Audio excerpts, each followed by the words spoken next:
Breaking చూస్తున్నాం. Karimnagar, Nizamabad, Adilabad, Medak MLC నియోజకవర్గాల్లో చెల్లని ఓట్లు అభ్యర్థులకు టెన్షన్ పుట్టిస్తున్నాయి. ఒక గ్రాడ్యుయేట్, ఒక టీచర్ ఎమ్మెల్సీ స్థానాలకు ఎన్నికలు జరగ్గా కౌంటింగ్ ప్రక్రియ కొనసాగుతోంది. అయితే ఓటు వేయడంలో పట్టభద్రులు అయోమయానికి గురైనట్లుగా తెలుస్తోంది. పట్టభద్రులు, ఉపాధ్యాయ ఎమ్మెల్సీ ఎన్నికల్లో భారీగా చెల్లని ఓట్లు నమోదవుతున్నట్లు సమాచారం. ఒక్కో పోలింగ్ సెంటర్లో 90 నుండి 100 ఓట్ల దాకా చెల్లని ఓట్లు వస్తున్నట్టు తెలుస్తోంది. దీంతో అభ్యర్థులు ఆందోళన వ్యక్తం చేస్తున్నారు.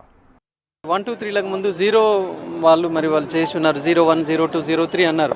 అంటే దానిలో వాళ్ళ ఇంటెన్షన్ సేమ్, పాపం తెలియకుండా 01 పెట్టారు. ఎందుకంటే జనరల్లీ ఎక్కడైనా 2 డిజిటెడ్ బాక్స్ ఉన్నప్పుడు మనమే 01 అంటాం, 23 ఉన్నప్పుడు 023 కూడా రాస్తుంటాం. అలా వాళ్ళు రాసి ఉన్నారు. మనం ఒక అప్పీల్ అయితే చేసి ఉన్నాం ఎలక్షన్ కమిషన్కి. మరి దాన్ని ఎలా పరిగణలోకి తీసుకుంటారని చూడాలి. అలాగే ఓన్ పెన్తో కూడా చేసిన వాళ్ళు ఉన్నారు. మరి అక్కడ ఏం జరిగింది, జనరల్లీ అక్కడ marker pen, sketch pen already ఇచ్చి ఉన్నారు. బట్ ఆయన ఓన్ పెన్తో చేసి ఉన్నారు.